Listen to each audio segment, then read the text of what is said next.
Iniciamos nuestra clase de Cristología número 14. Bienvenidos todos, en el nombre del Padre, del Hijo y del Espíritu Santo. Amén. Ven a mí, Espíritu Santo, Espíritu de sabiduría.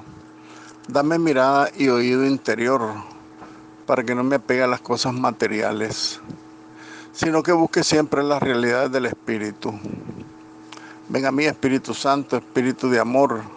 Haz que mi corazón sea siempre capaz de más caridad. Ven a mí, Espíritu Santo, Espíritu de verdad.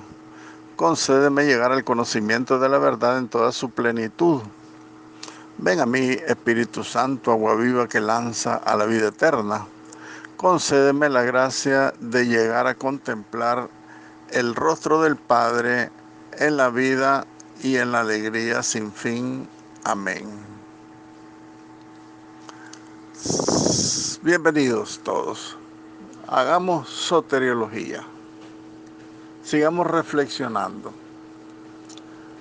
En la última clase reflexionábamos sobre la evolución de la soteriología, ¿verdad? Iniciando con el Nuevo Testamento, por supuesto, la parte escriturística, porque la cristología y la soteriología nacen con Jesucristo. Antes de Cristo no había soteriología, sino que era también el anuncio de la salvación. Entonces iniciamos con la Sagrada Escritura, que tiene como polos referenciales de esta soteriología la encarnación, la vida terrena de Jesús, o sea, la vida oculta y la vida pública, y después pues su pasión, su muerte y su resurrección. Como motivaciones profundas de todos estos elementos, el sacrificio de sí mismo y el amor que manifiesta el Padre a través de su Hijo, ¿verdad? La patrística, por su lado, enseña la soteriología bíblica. Resulta considerablemente profundizada la revelación bíblica con los santos padres, desarrollando principales temas, ¿verdad? 4. La salvación como iluminación del hombre, la salvación como victoria sobre el poder de Satanás, la salvación como divinización y la salvación como redención. Después el periodo medieval, o sea, el periodo escolástico, que le pone especial relevancia al aspecto sacrificial, el sacrificio de la redención, ¿verdad? Que la escolástica concibe pues la redención, la salvación como satisfacción de una deuda contraída por el hombre con Dios por el pecado.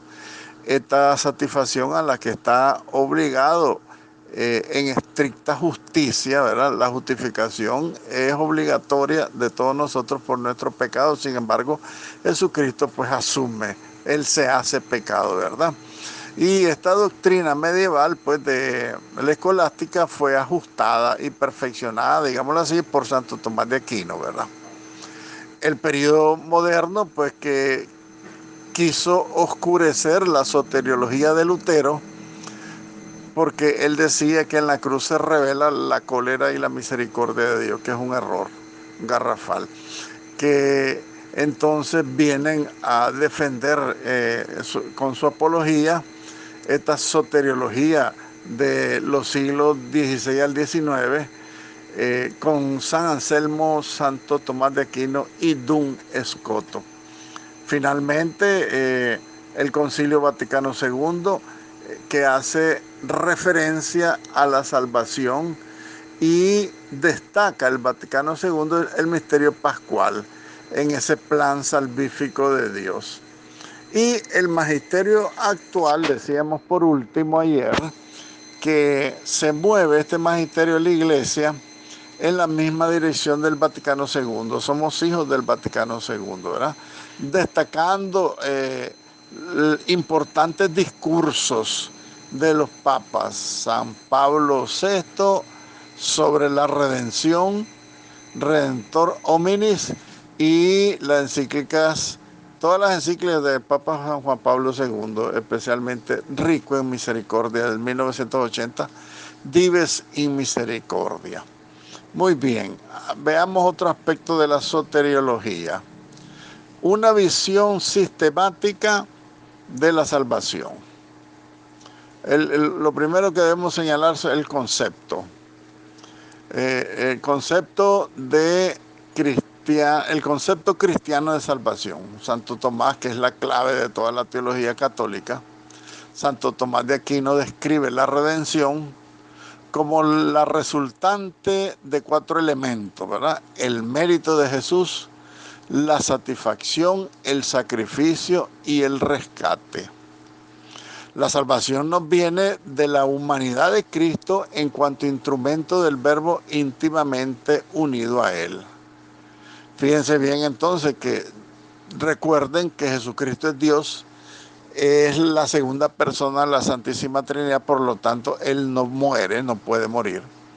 Sin embargo, Él asume una naturaleza humana, por eso es que dice Santo Tomás que la salvación nos viene de la humanidad de Cristo, de su naturaleza humana. En cuanto que la naturaleza humana en Cristo es un instrumento del Verbo de Dios, unido el Verbo de Dios a la naturaleza humana en la unión hipostática, íntimamente unidos, ¿verdad? Un segundo elemento del concepto cristiano de salvación es la encarnación, porque la encarnación es el momento fundamental de la salvación. Es la fuente de la que brota el valor salvífico de la vida entera de Jesús. Y a su vez, junto con la encarnación, hay que juntar, como les digo, la pasión y la muerte de Jesucristo unidas a la resurrección, también que es el momento culminante pues de la redención, de la salvación. La encarnación, por su lado, es la raíz de la solidaridad de Cristo con los pecadores, porque Él se hace uno de nosotros. Por eso es la raíz de la solidaridad de Cristo con todos nosotros los seres humanos, a través de la encarnación. Es la raíz, la fuente. Mientras que la cruz es su realización más completa. Ahí es donde se realiza la plenitud de la redención, ¿verdad? Aunque solo resulte evidente mediante la ratificación de la resurrección, por supuesto, ¿verdad? Estamos claros que la encarnación y la cruz tienen que ser ratificadas por el mismo Cristo. ¿Y cómo las ratifica? Resucitando. Él está vivo y esa es la mejor prueba de todo lo anunciado. Cristo nos ha traído entonces una salvación total, definitiva, universal. Una salvación que comprende el componente corpóreo y el componente espiritual del hombre, y le enseña a solidarizarse eficazmente con el mismo Cristo, con la humanidad y con la creación. Aquí hay un compromiso del hombre, del ser humano, porque si Cristo se viene a ser solidario con nosotros, y no solamente con la parte corpórea, porque también la parte espiritual, recordemos que Cristo tuvo alma humana también. Entonces nuestra alma, en la parte espiritual nuestra, también ha sido redimida, ha sido salvada. Por lo tanto, eso nos compromete a nosotros a solidarizarnos eficazmente con el mismo Cristo. ¿En qué sentido? Que nosotros tenemos que tomar su cruz como Él lo pide. El que quiera ser mi discípulo, que tome su cruz y me siga. Eso significa hacerse solidario con Cristo, pero también con la humanidad, porque nosotros, dice la primera carta de San Juan, que si nosotros decimos que amamos a Dios, pero no amamos al hombre, somos mentirosos, porque dice San Juan, si no ama al hombre, su prójimo, a quien ve, mentira que vaya a amar a Dios a quien no ve. Entonces, en definitiva, este concepto cristiano de salvación abarca todos los principales aspectos de la soteriología neotestamentaria. O sea, abarca todo el plan salvífico a partir del Nuevo Testamento. Concretamente, el don total de sí mismo que hizo Jesucristo cuando se entregó por nosotros a la muerte, y una muerte de cruz, obedeciendo la voluntad del Padre, haciendo su voluntad, obedeciendo, que es la palabra clave, que destruye la desobediencia de Adán y Eva. Y su oferta a favor nuestro. ¿Por qué su oferta? Porque Él nos propone la salvación. Si nosotros la queremos, tenemos que tomarla, tenemos que hacernos solidarios con Él. Entonces, Él nos propone su oferta a favor nuestro. La liberación del pecado y la reconciliación con Dios. La llamada de todos los hombres a aceptar y a completar solidariamente su obra salvífica. Recuerden que aquí vale la pena repetir que la iglesia es sacramento de salvación para toda la humanidad. Y la iglesia somos todos nosotros los cristianos, los bautizados, los que seguimos a Cristo. Entonces, con esta soteriología neotestamentaria se nos hace un llamado a todos los hombres a aceptar esa redención. Si no la aceptamos, somos del estilo protestante, tenemos que aceptarla a través de nuestra fe y completar su obra salvífica de una manera solidaria. ¿Por qué? Porque dice San Pablo también que nosotros completamos en nuestro cuerpo lo que falta a los padecimientos de Cristo, dice San Pablo. Y esto lo digo, dice, por la iglesia, que es su cuerpo, somos su cuerpo místico. Entonces, esto es en definitiva, pues, el concepto cristiano de salvación, ¿verdad? Abarca todos los aspectos del Nuevo Testamento contenido todo en la soteriología. El sufrimiento de Dios es otro elemento que debemos señalar. Hasta el final de la Edad Media, el problema del sufrimiento de Dios se reducía generalmente al sufrimiento de Cristo. Y los puntos eran dos, ¿verdad? Dios no puede de ningún modo padecer porque es perfectísimo. Y segundo, que el Verbo encarnado puede padecer solo en cuanto hombre, en cuanto a su naturaleza humana, pero en cuanto Dios es impasible, o sea, no puede padecer. En consecuencia, el sufrimiento de Jesucristo era visto como un caso de la comunicación, ¿verdad? De la comunicación. Diomatum, comunicatio diomatum, a saber, de la comunicación de la propiedad humana a la única persona del Verbo encarnado. A ver si me entienden, ¿verdad? Dios por sí mismo no puede sufrir. Cristo, por ser Dios, tampoco es impasible. Sin embargo, lo que padece en Cristo es su naturaleza humana. En consecuencia, tenemos que ver el sufrimiento de Jesús como la comunicación de la propiedad humana unida a la única persona del Verbo de Dios, que es donde se encarnó nuestra naturaleza humana. Dice Lutero que en la pasión de Cristo propiamente padece también Dios mismo, hasta el punto de que se dice que Dios combate contra Dios, que el Dios que debe entregar al pecador a la muerte lucha con el Dios que ama al pecador.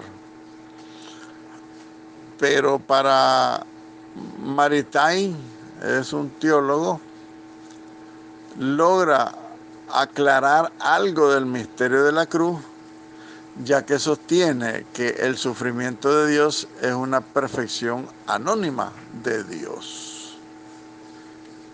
Tratemos de entender esto. El padre Cantalamessa tiene un comentario precioso al padecimiento de Cristo. pero después lo vamos a ver. Redención y emancipación humana.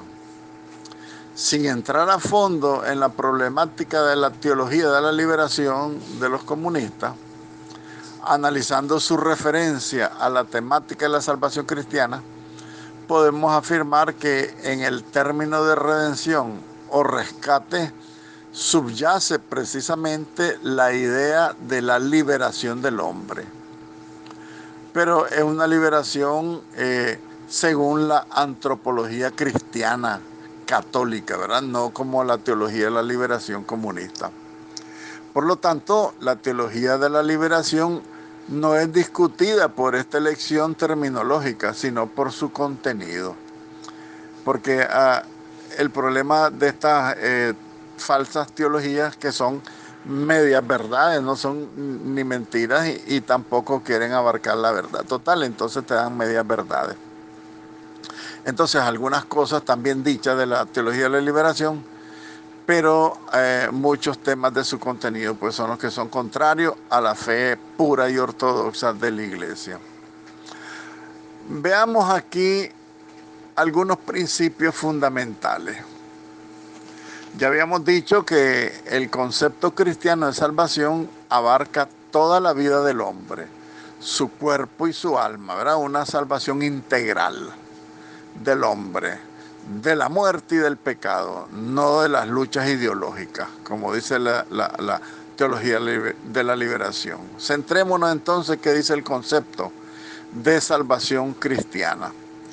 La salvación cristiana abarca toda la vida del hombre y no se da verdadera comunión con Dios sin la comunión con los hombres. Y es inconcebible una auténtica conversión personal que no lleve a emprender una transformación de la sociedad humana y del mundo de acuerdo con el designio de Dios. Ahí está el papel de los laicos, que nosotros tenemos la responsabilidad de ser también nosotros sacramento de salvación para toda la humanidad. Tenemos que transformar la sociedad a partir, iniciando con nuestra conversión personal. El discipulado, ¿verdad? Que dice Aparecida. El discipulado y la misión. Primer conversión y segundo discipulado, servicio. Transformar las estructuras de pecado del mundo. Sin Dios, que es el problema de la teología de la liberación, sin Dios, la liberación del hombre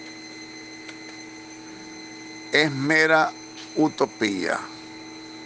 Porque ahora se anda predicando un humanismo, ayudemos al que sufre, al pobre, pero sin Dios. Eso se llama un humanismo ateo. Entonces, sin Dios, la liberación del hombre es utopía.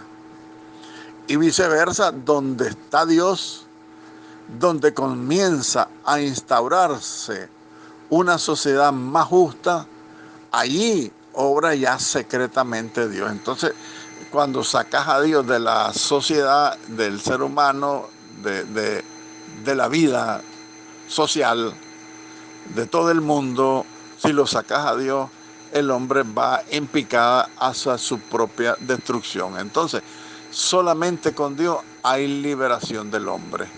Pero la liberación antropológica cristiana significa que es la liberación de su cuerpo, de su alma, de su dignidad de persona, del pecado y de la muerte y de todos los males, por supuesto, que sufre el hombre aquí en la tierra. Porque también tenemos que liberarnos del yugo que nos esclaviza. Esquemas interpretativos de la salvación. En otras palabras, esquemas interpretativos de la soteriología. En la actualidad se admite comúnmente que los esquemas interpretativos de la salvación, en la medida en que se distancian de los esquemas revelados, tienen un valor contingente. O sea, los elementos de la revelación tienen que estar insertados en este eh, plan salvífico, en esta soteriología antropológica. ¿Por qué razón? Porque decíamos lo mismo, ¿no? Si el hombre quiere liberarse sin Dios, la liberación va a ser meramente humana. Entonces, si nosotros queremos interpretar de la manera correcta la salvación, tenemos que insertarnos a los elementos y a los esquemas de la revelación. Porque si no, la liberación del hombre es contingente. ¿Qué quiere decir esto? Que se da, pero no se da. Porque te quita la esclavitud de una cosa, pero te pone otra. Por eso es que es contingente. La salvación sí la saca de los esquemas de la revelación. Con todo esto, y a modo de conclusión de la exposición de la obra salvífica, parece que tenemos que recordar tres cosas principales. En primer lugar y ante todo, la continuidad fundamental entre la enseñanza bíblica y la enseñanza teológica, o sea, del magisterio. No podemos desligar de la soteriología, entonces, Sagrada Escritura y magisterio. En el magisterio de la iglesia está todo lo que vimos anteriormente, ¿verdad? Santos Padres, escolástica, edad medieval, edad moderna y edad contemporánea. Todo está incluido dentro de todos esos elementos interpretativos, pues, de la salvación de la soteriología. Tenemos que estar claros. En primer lugar, entonces, repetimos, continuidad fundamental entre Biblia y teología, entre Sagrada Escritura y magisterio y tradición. En segundo lugar, se ha de ver en la muerte de Jesús en la cruz el centro de la redención. Y en tercer lugar, tenemos que ver que la redención de Cristo no excluye en absoluto a nadie, sino que la exige la participación solidaria del hombre, entendido como individuo y entendido como iglesia, porque como iglesia es que nosotros vamos a transformar el mundo. Si no somos iglesia, nosotros haremos un remedio de transformación y a lo mejor estaremos trabajando por nuestros intereses egoístas. Entonces, concluyamos la soteriología. La obra salvífica tiene tres elementos que no debemos olvidar. Continuidad del magisterio, del depósito de la revelación, Sagrada Escritura, tradición, teología, magisterio. Segundo lugar, que la muerte de Jesús es el centro de la redención, como lo dirá el Concilio Vaticano II. Recuerden que ya lo dijimos, que el centro de nuestra salvación es la pasión y muerte de Jesucristo. La cruz en primer lugar, por supuesto, ratificada con la resurrección. Y por último, pues tener claro que la redención de Cristo no excluye en absoluto a nadie. La redención no excluye a nadie, pero exige participación solidaria. O sea, nosotros tenemos que aceptarla y unirnos a Él para poder transformar el mundo. Hasta aquí entonces el tema soteriológico. Vamos a ver diversos conceptos que me gustaría que los revisáramos en estos diversos conceptos, en estas diversas cuestiones cristológicas. Me voy a remitir al índice principal del documento en la primera página para que veamos nosotros qué es lo que dice estas diversas cuestiones, ¿verdad?, de la cristología. Vamos a ver, en primer lugar, la encarnación del Hijo de Dios. En segundo lugar, el conocimiento humano de Cristo. En tercer lugar, la voluntad humana y el sufrimiento de Cristo. En cuarto lugar, la santidad de Jesucristo. En quinto lugar, la unión hipostática. Y en sexto lugar, vamos a ver la profundización en el conocimiento de Cristo, ¿verdad? Como hombre, ¿verdad? Porque vamos a analizar las dos condiciones de Cristo, su divinidad, su humanidad. El valor, más bien la voluntad de Cristo, el sufrimiento de Cristo. Ahí es donde voy a hacer referencia, Dios mediante voy a tener el texto en la próxima clase de El Padre Canta a la Mesa, donde habla del tema del sufrimiento de Dios. Y verán qué interesante, cómo lo expone. Después investigaremos, si ustedes quieren, Santo Tomás de Aquino, qué dice del sufrimiento de Dios, porque Dios es impasible, ustedes saben, pero Él sufrió de alguna manera con la muerte de Jesucristo. Ahí lo ratificaremos, ahí lo veremos. Muy bien, comencemos. En primer lugar, la encarnación del Hijo de Dios, el misterio de Dios que se hace hombre. Esto es la encarnación. La unión hipostática del cielo y la tierra. La unión hipostática de las dos naturalezas en Cristo, la humana y la divina. Jesucristo es hombre como nosotros y es Dios como el Padre. Esta afirmación la profesó el Concilio de Calcedonia, introduciendo así la centralidad misma del misterio de la identidad de Jesucristo. Porque ahí vale la pena profundizar entonces el misterio de la identidad. ¿Quién es Jesús? Lo vamos a descubrir pues en la unión hipostática, en la encarnación, en sus dos naturalezas, en el concepto que sabemos por revelación que Cristo es verdadero hombre, pero también es verdadero Dios. Jesús, el Hijo de Dios, se ha hecho hombre como nosotros. Se ha hecho concretamente sarx. Esta palabra sarx no la investigué. Vamos a investigarla. Ahí se las mando al rato para que tengamos el concepto de la palabra sarx, ¿verdad? Para que la podamos entender. Entonces Jesús, sarx con X, el Hijo de Dios se ha hecho hombre como nosotros, se ha hecho concretamente sarx, en el sentido bíblico de la palabra sar, S-A-R-X. Ahí se la voy a buscar yo y se la voy a mandar, para que la tengamos clara, la palabra sar. En el sentido bíblico, dice el documento. O sea, carne como nosotros, con todas sus limitaciones excepto el pecado. Esto de la excepción del pecado tenemos que tenerlo claro. El que tenga dudas me avisa. Cristo fue semejante a todos nosotros en todo menos en el pecado. Experimentó la debilidad de nuestra carne. Experimentó nuestras limitaciones.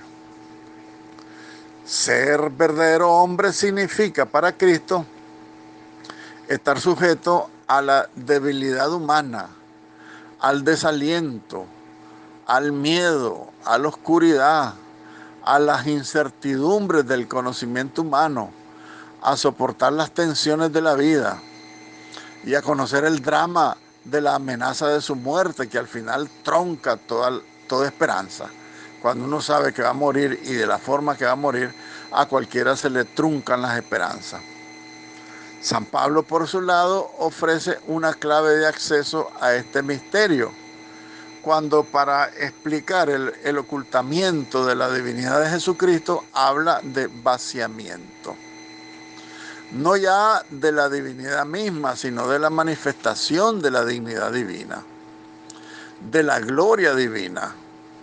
Porque algunas herejías antiguas decían, por un lado, que Dios estaba fingiendo ser hombre, pero otros, principalmente Arrio, decía que no, que Jesucristo no era Dios, era un hombre carnal como cualquier otro.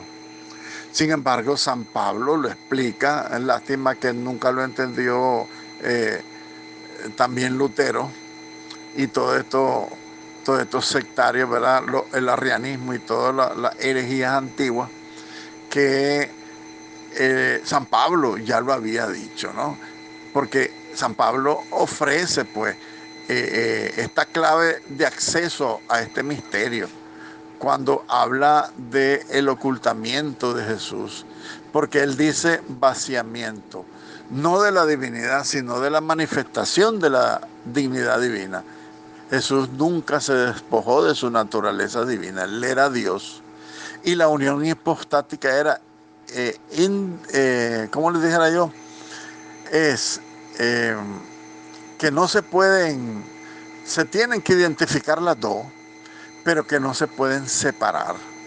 Son totalmente distintas las dos naturalezas en Cristo, pero son totalmente unidas, son totalmente inseparables. Pues esa es la doctrina de San Pablo, que no podemos separar las dos naturalezas en Cristo. Por eso la unión hipostática, eso es lo que significa, que es una unidad indestructible. Y es lo que revela San Pablo, dándonos esta clave, que dice: Jesús se vació de sí mismo, no hizo alarde de su naturaleza divina, dice en la carta a los filipenses. No se despojó de su divinidad, por supuesto que no, sino que lo que hizo fue eliminar la manifestación de esa dignidad divina, quitar la manifestación de la gloria divina, que la manifestará únicamente a los apóstoles el día de la transfiguración. En virtud de la kenosis, de este rebajamiento, Jesucristo habitualmente obra y conoce como un simple mortal. Normalmente su relación con el mundo circundante está igualada así, de esta manera. Entonces, este es el Jesús zar según el lenguaje bíblico. Ahora, el Jesús humano, tendríamos que decirlo, ¿no? La palabra zar me da la impresión que significa la parte humana de Jesucristo. Porque en segundo lugar, vamos a ver al Jesús Dios, ¿verdad? Al Jesús Dios. Lo que pasa es que estoy aquí subrayando estos temas, ¿no? Por eso de repente me trabo, pero es que estoy subrayando en el documento porque es importante. Veamos entonces qué dice el texto de Jesús Dios.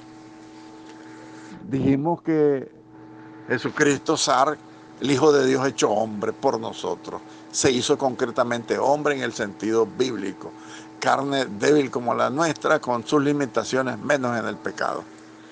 En segundo lugar, Jesucristo Dios. Jesús es también Dios como el Padre, perfecto en la divinidad. Por eso podemos atribuir a Jesús lo que la revelación enseña respecto del Padre. Acuérdense que Jesucristo dijo: el Padre y yo somos una sola y misma cosa, ¿verdad? Y así Jesús, en cuanto Dios es santo, es fiel, es misericordioso, es justo, compasivo, es omnisciente, omnipotente. Él lo sabe todo y puede estar en todos lados. Es todopoderoso incluso también, porque Él es Dios. Entonces, aquí podría surgir una pregunta: ¿por qué un Dios hombre? San Anselmo respondía a esta pregunta con la tesis de que Dios se encarnó para salvarnos. Y de dicha afirmación discrepa Santo Tomás de Aquino. Y las respuestas solo podían partir de la revelación, que como además directamente no da respuestas exhaustivas, es algo que queda en el misterio mismo. Un Dios hombre está en el misterio de la persona de Jesucristo. Sigamos reflexionando. El Verbo se encarnó para que toda la creación, especialmente el hombre, pueda existir orientada a Dios, a ejercer una función propia en el plan salvífico que Dios mismo ha dispuesto desde el principio. Por eso se encarna el Verbo, porque la existencia del hombre tiene que estar orientada a Dios y orientada al plan salvífico de Dios, porque eso es lo que dispuso Él desde antes de la creación del mundo. Por su lado, el hombre es liberado del pecado por la redención, ¿verdad? Por el sacrificio de Jesucristo, y también es introducido en una intimidad de vida con Dios, humanamente inconcebible e irrealizable. Y esto gracias a Cristo, el Verbo encarnado. ¿Por qué razón? Porque ya en Dios, acuérdense que nosotros decíamos que una de las glorias más grandes de Jesucristo, al ser glorificado después de su resurrección, es que Él entra en un desfile victorioso con todos los santos del Antiguo Testamento a tomar posesión de su lugar en el seno de la Santísima Trinidad, pero con un cuerpo humano, que eso es lo más lindo para nosotros. Entonces, en Cristo, Dios salva al hombre no aniquilándolo, sino que valorizándolo, considerándolo digno de colaborar en la salvación de uno mismo y del mundo entero. ¿Por qué? Porque en la redención, en el Verbo encarnado, el hombre es liberado del pecado, introducido a una intimidad de vida con Dios. Esa intimidad de vida con Dios es humanamente inconcebible e irrealizable, pero como ya nuestra naturaleza humana está en el seno de la Santísima Trinidad, ya para nosotros es posible. Porque Cristo, Cristo Dios, salva al hombre, no lo aniquila. Recuerden que la paga del pecado es la muerte. La paga del pecado de Adán y de Eva fue la separación total de Dios. Dios los rechazó porque ellos rechazaron a Dios. Entonces, es humanamente inconcebible e irrealizable esa comunión de intimidad con Dios. Y el hombre era reo de incluso de aniquilamiento, de destrucción por ese pecado hecho a Dios, porque el pecado del hombre se convirtió en una ofensa de grado infinito por haber ofendido a Dios. Sin embargo, Cristo, que también es Dios, salva al hombre, no lo aniquila, lo valoriza, lo considera digno de colaborar en la salvación de él mismo y de otros hombres. Te hablo del mismo hombre, ¿verdad? La salvación mía propia y la salvación de todo el género humano. Entonces, a la luz de la encarnación del Verbo, se ilumina el misterio de la salvación del hombre. Se ilumina el misterio de la antropología cristiana.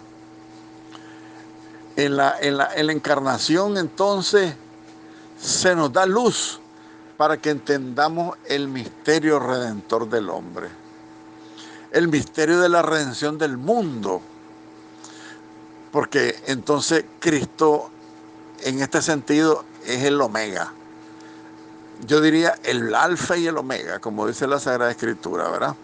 Pero aquí dice es el omega, al que todo tiende para ser recapitulado y sometido a Dios, lo que dirá San Pablo, ¿verdad? Cristo entregará a Dios todo lo que ha sometido a Él para que Dios sea todo en todos. Entonces, la conveniencia de la salvación supone necesariamente que sea Dios mismo el que nos salve. Una autoliberación por parte del hombre es absolutamente inconcebible. Es una caballada, digámoslo así, porque el hombre no se puede salvar a sí mismo. Es un acto de presunción, y la presunción es pecado mortal. Si el hombre se quiere liberar a sí mismo, comete pecado contra el primer mandamiento de la ley de Dios. Entonces, la conveniencia de la salvación supone necesariamente que sea Dios mismo el que salve. El hombre no se puede salvar a sí mismo. Por lo tanto, el Salvador debe restablecer la relación originaria de amistad entre Dios y el hombre. Esa amistad que fue destruida por el pecado. Y con el primer pecado de Adán y Eva y con los pecados personales de cada uno de nosotros, nosotros perdemos la amistad con Dios. Cristo restablece esa relación originaria de amistad y de amor.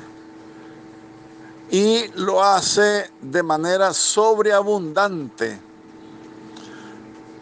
lo que es posible únicamente por iniciativa divina, porque el ser humano es un ser finito. Nosotros nunca podemos hacer un acto infinito, solo Dios. Todas nuestras limitaciones nos limitan incluso al amor. Nosotros amamos muy poquito, Dios ama infinitamente.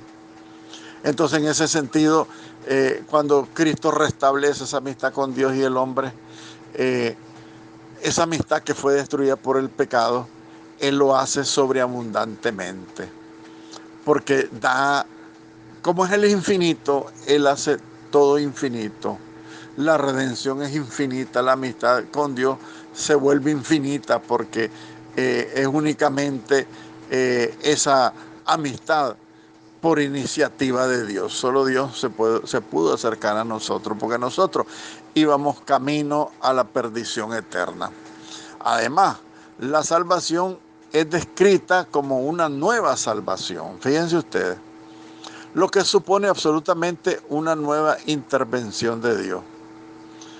Recuerden que nosotros fuimos creados y fuimos recreados, o sea, salvados, como una nueva salvación. La salvación de Cristo siempre es nueva, porque es sobreabundante, es de iniciativa divina. Entonces siempre la tendremos a nuestra disposición. En cada caída somos nuevamente salvados, somos nuevamente redimidos. Lo que supone que solamente esto lo puede hacer Dios. Solo en Dios podemos nosotros tener entonces la salvación de una manera sobreabundante. Ave María, gracia plena, Dominus tecum, benedicta tui mulieribus, benedictus fructus ventris tui, Jesús. Santa María, Mater Dei, ora pro nobis peccatoribus, nunc et in hora mortis nostre. Amén.